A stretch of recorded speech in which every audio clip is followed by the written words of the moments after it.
Hello everyone and welcome to my channel. Welcome to Afro-Political. Now this is my first ever video. I will be posting once a month, so if you like this video, please subscribe and click the bell so that you'll always be notified when I post videos. On this channel, I will be discussing interesting political and social stories across the continent of Africa. In this video in particular, I will be taking a look at the unlikely economical and diplomatic partnership of Southeast Asian giant China and the largest black nation on the planet, Nigeria. I will be assessing three things. Is this relationship really mutually beneficial? Is China a wolf in sheep's clothing?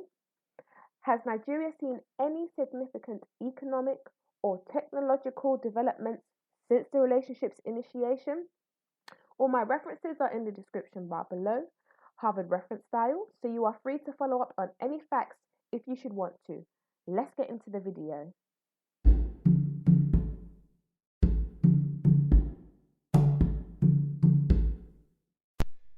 Before we answer our three questions, it is important to look back at how and why a Sino-Nigerian alliance was created. After the Nigerian Civil War, there was thought to be hostility between Lagos and Beijing. This is due to the fact that China supported Nigeria's opposition, Biafra, during the war. So, how did they come to form an alliance? The key word is non-alignment. Nigeria refused to politically align themselves with any political ideology, and so this caused some form of isolation within global politics. In 1971, despite the hostility, Nigeria signed a joint communique which legally supported the reinstatement of China's seat in the United Nations. Then, in 1972, members of the Nigerian government visited Beijing and signed an open-ended agreement on trade and technical cooperation. Then came the presidential state visits, which cemented their diplomatic relationship. Head of State General Yakubu Gowon visited China in September 1974. Then 4 years later, in October 1978, Vice Premier Zheng Biao paid a visit to Nigeria. Now let's fast forward to 1993 and take a look at former Nigerian President Sani Abacha. Abacha rose to power after President Ernest Shonekan resigned and transferred power over to him. Abacha was a military dictator and was known for shutting down opposition. He also committed a myriad of human rights abuses. So how is this all relevant? Well, being that the West could not turn a blind eye to the actions of Abacha's regime, Nigeria was cut off from Western foreign aid. And so Abacha's government adopted the Look East strategy in 1995. As a result of this, China obtained a contract worth $529 million for the rehabilitation of Nigeria's railway system project. The Railway Rehab Project is just one of many agreements signed between Nigeria and China. Most recently, in 2018, Nigeria became the first African country to add the Chinese yen to their federal reserves through a currency swap agreement. This means that there is less reliance on the US dollar when engaging in trade with China, and also allows both currencies to flow freely into the other's banking system.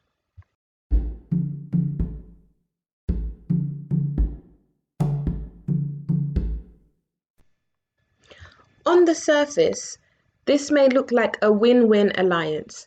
However, we must assess if this is the case.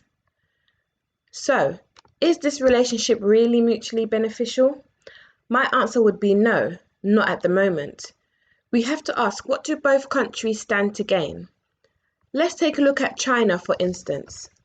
A healthy political and economic relationship with Nigeria means they have access to a vast amount of natural resources. Why is this important? Well, China is the world's largest oil consumer and importer, but this was not always the case.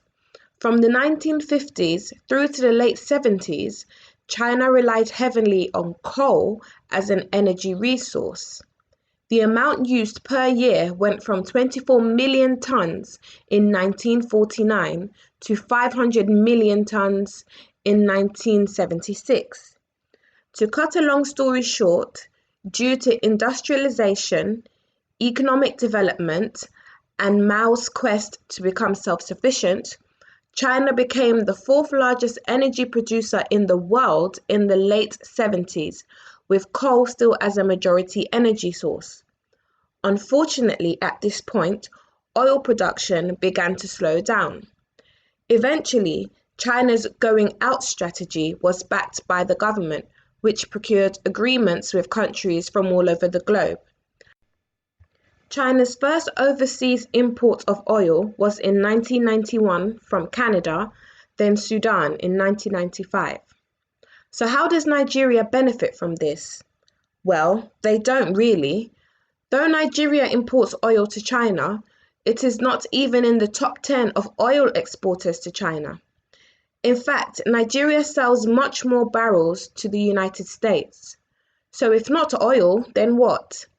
The answer is rough wood, of which 93% of Nigeria's annual shipment goes to China. China also stands to gain access to Africa's biggest economy and also a major stake in a prime location for low labor costs. The Nigerian marketplace is saturated with Chinese products, despite the implementation of an import ban, which was to encourage domestic manufacturing growth. However, due to the size of Nigeria's population, local producers have been unable to keep up with the demand, which drives up their prices. Differently, Chinese producers offer products of less quality for cheaper prices. This has greatly affected industries such as textiles, electronics, and food. Lastly, Nigeria's electricity issue prevents foreign businesses from investing in their domestic manufacturing factories. Most Nigerian homes run on generators powered by fuel, diesel, or solar power, and that is if they can only afford to. So at the moment, I would not agree that this is a win-win relationship when Nigeria still has infrastructural issues that prevent it from fully taking advantage of the alliance.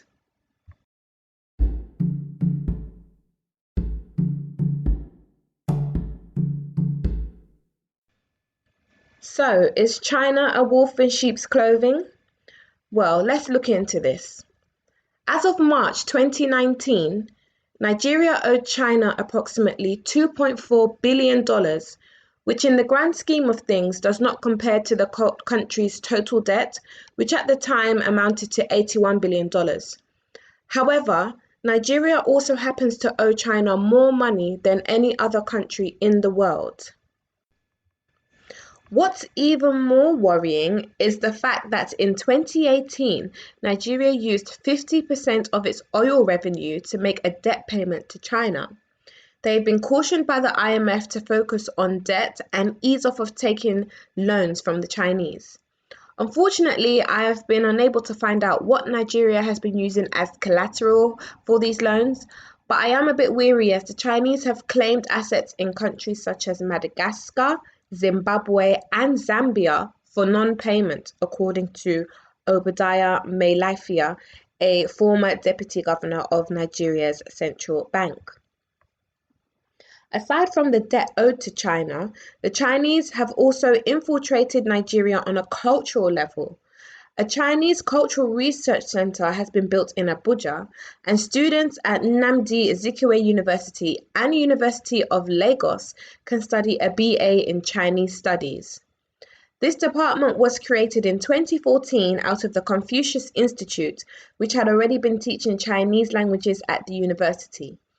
The Confucius Institute is similar to Erasmus. If you were born in Europe and went to university in Europe, then it's very similar to Erasmus, but purely geared towards Chinese culture, education, and engagement. Now, there's absolutely nothing wrong with learning different languages and cultures. In fact, it actually makes you more adaptable and you will have a better understanding of the world we live in. However, I could not find any Igbo history or language studies at any Chinese universities. I did see a newspaper article that said Xiamen University in China hope to teach Igbo, but I'm not sure if that is an actuality.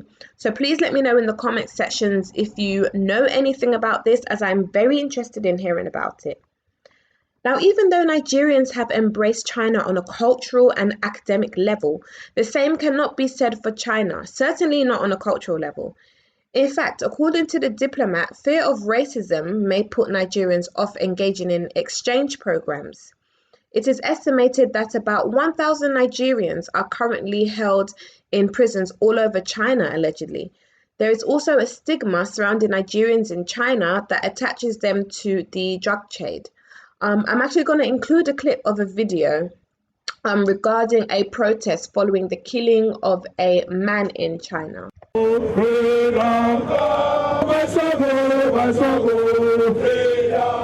It is on record that Nigeria bought most Chinese goods for Africa. Therefore, it is expected that many Nigerians should be in China for contact and businesses.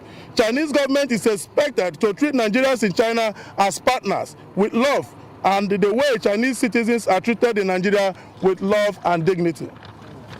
Our local markets are flooded with Chinese products. They produce their goods in China, shipped to Nigeria and sold in our local market by themselves, thereby depriving a lot of Nigerians means of livelihood. Yet we live in peace with the same Chinese. Whereas Chinese cannot accord Nigerians the same opportunity in China. Where is our bilateral agreement? Nigeria and China are hardly employed by Chinese, but here in Nigeria, the Chinese are even rewarded with government contracts. Yet Nigerians are humanized on the street of China as people from nowhere. Most Chinese in Nigeria don't equally invest here, don't employ our youth, and don't pay taxes. Yet Nigerians in China fulfill all these obligations there. The aim of this protest letter is to tell the Chinese authority to stop all forms of maltreatment against Nigerians in China and to accord Nigerians the same freedom Chinese enjoy in Nigeria. Recently, a Nigerian pastor, Joseph Adaeze, was murdered in the hands of the Chinese police during a smart visa raid using sophisticated electric gadgets, which paralyzed his heart and dropped him dead. This is indeed one out of the too many deaths of Nigerians in the Chinese custody, which are not reported. Suffice to say that the visa overstay in China and all over the world is not a capital punishment, and no Nigerian should be made to pay the supreme price for that in China. Now, to bring this all back to the question at hand about whether China is a wolf in sheep's clothing, we have to remember that China has an initiative called One Belt, One Road, which makes them the fastest growing investor across Africa. These investments and loans are not unique to Nigeria. Similar actions are taking place in 20 other African nations and 45 other countries from around the world. OBOR is part of China's strategy to attain great power status, and engaging with 65 different countries gives them access to 30% of the world's GDP and a massive 75% of its energy reserves. Because they learn the language, they get a lot of opportunities along the way. But if we ask African civil society organizations that if you do, whether you do believe that the Chinese projects in your country is problem-free, I don't think the Chinese soft power has had that impact at all.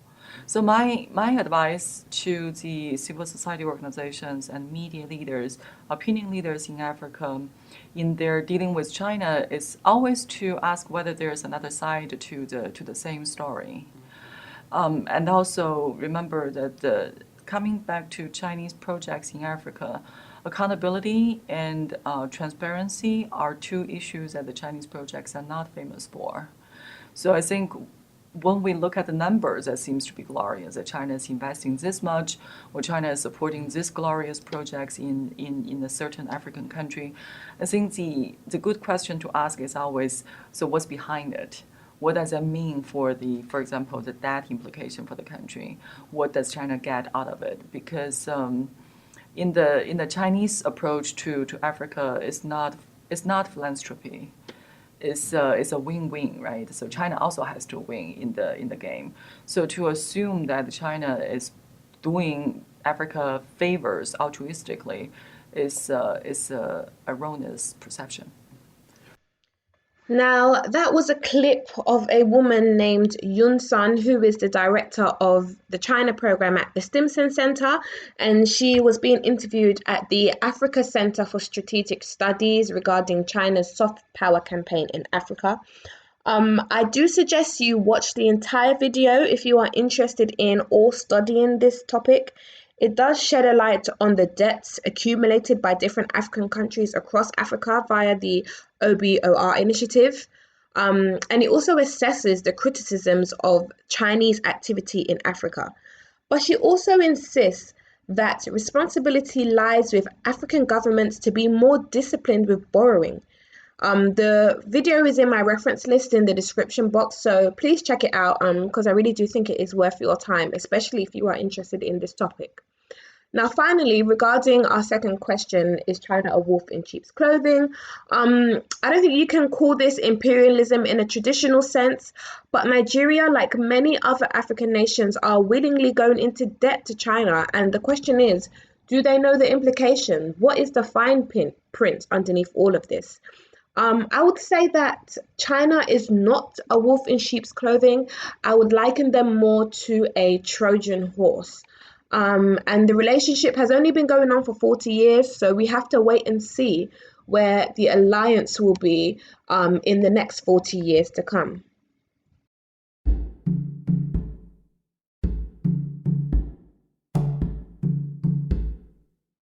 To outcry on this, let's look at the problem in itself. Where exactly does Nigeria's economic problems today stem from? That's not to say that poor leadership has literally not worsened. Our economic problems stem from the failure of leadership. It's simple. The person that wants to exploit you from the outside will do everything to undermine your step to development and progress. But you must be resolute and dogged. There are companies that are folded up in Nigeria and have moved to Ghana or moved to other countries. Why? Because the policies are not just favorable. Yeah. When you make laws under pressure, you put your investors under a lot of strain. But what you must do is have a path that will chart some sort of development in your country. It's not going to happen overnight. It's going to happen over 20, 30 years. Yeah. But so long as you're resolute, there will be development. Absolutely. If you look at Nigeria today, the sacrifice on our part is not commensurate to those in leadership. They are feeding fat. I still pay vigilante, and I hear bang, bang, bang, bang, bang, 12 o'clock when I'm sleeping. Meanwhile, some people are going around with siren. Let's think about this. It's the outsider wants to exploit you. No doubt, I accept. Britain Wood institutions will try to exploit you. But if you have leaders who are resolute and determined, it's what you bring to the table. If the person tries to exploit you, you say, okay, and you fashion a way that will beat the person at their own game. So we are now in the home stretch. So if you're still here with me, thank you so much for watching this video. We've now come to our last question, which is, has Nigeria seen any development as a direct result of the alliance with China? Now, it's hard for me to really gauge this as I do not live in Nigeria. I've been many times, but it is not the same as living there, as you all know. I can only go by what I see in the Nigerian media, so I thought I'd take a look at some Nigerian YouTubers first, because these are people that live in Nigeria and share their experiences with the world. They shed a light on how Nigerian citizens may see improvements in their everyday lives from the alliance. So I did see a video online, which I'll link below, which showcased a new train in Abuja, Nigeria's capital, which is a 40-minute journey to the airport with one stop at Edu Station. And this project was commissioned by the Chinese and was a $1.3 billion project. So do any of you use this rail line regularly? Is it still running smoothly? Is it punctual? Let me know. The reason why I'm focusing on railway development is because it is often a sign of industrialization, which I don't think the Nigerian leadership has fully accomplished or committed to. Now, even with this new railway line in Abuja, Nigeria still has a long way to go. This progress doesn't seem to have spread past the commercial and political capitals, Lagos and Abuja.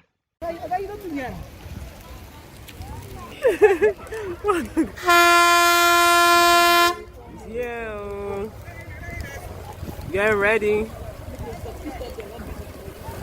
I'm telling you, they come. Do not stop. Do not. Yeah. Ewo.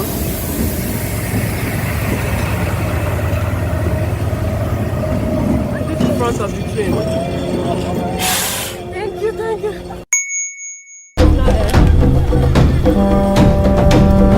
Sit down.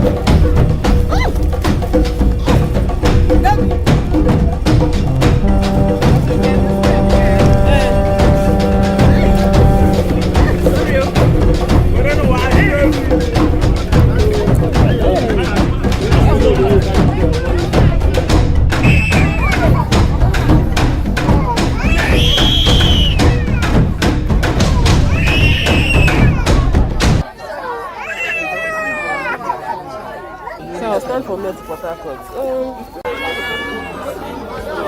I'm suffering and smiling.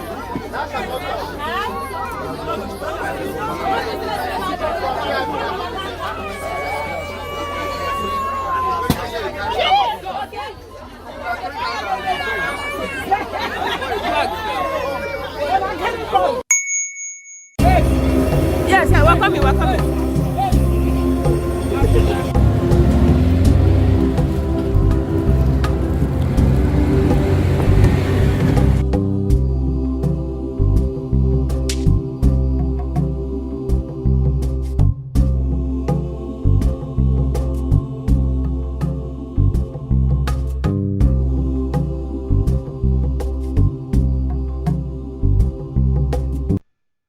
I think the fact that Nigeria is a resource-rich country, but Nigerians are expected to use trains like this is shocking.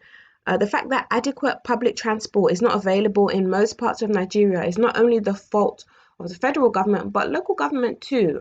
They do have to take responsibility.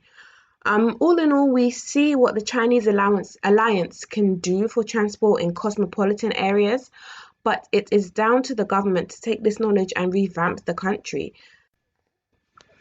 Nigeria launched a 4-year initiative called Economic Recovery and Growth Plan following a recession in 2016. Some of the main priorities in this initiative included improving Nigeria's transportation infrastructure, focusing on priority sectors to generate 1.5 million jobs, and using agriculture to achieve food security. The initiative also stated that plans were already in place for national self-sufficiency in rice by 2018.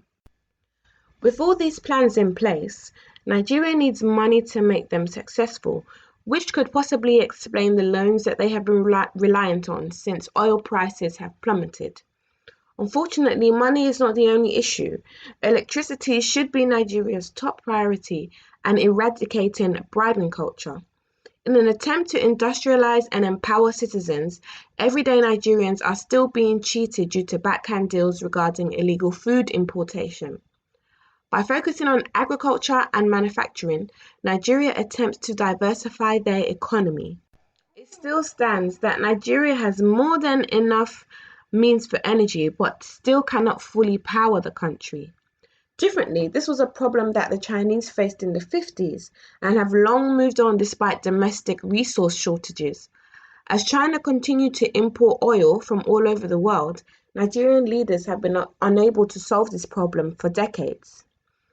We cannot expect any agreements with China to solve infrastructural problems. We would have expected political leaders and academics to exploit this relationship, learn and implement methods that are suited for Nigeria. Because the Chinese have the money if Nigeria needs loans, and they have the experts who can commission projects. But until Nigeria empowers themselves, they will be at odds in this alliance. Nigeria's current government is aging, and a new generation will be in power in the next 20 to 30 years. The educational system needs to move on from copy and paste textbook culture and encourage analysis.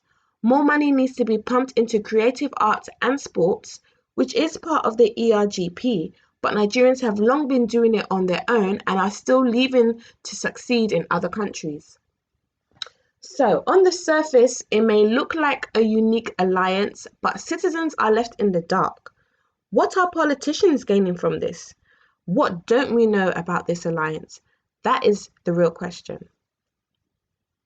So if you're still here with me, at the end of this video, thank you so much for watching. I really do appreciate it. This is my first video, like I said at the beginning, and I do intend on improving as each video goes by, and I will be posting once a week.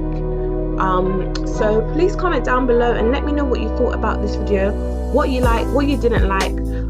It really will help me to improve and make sure that my videos are catered to you guys who are watching. So thank you so much. Have a lovely rest of your day.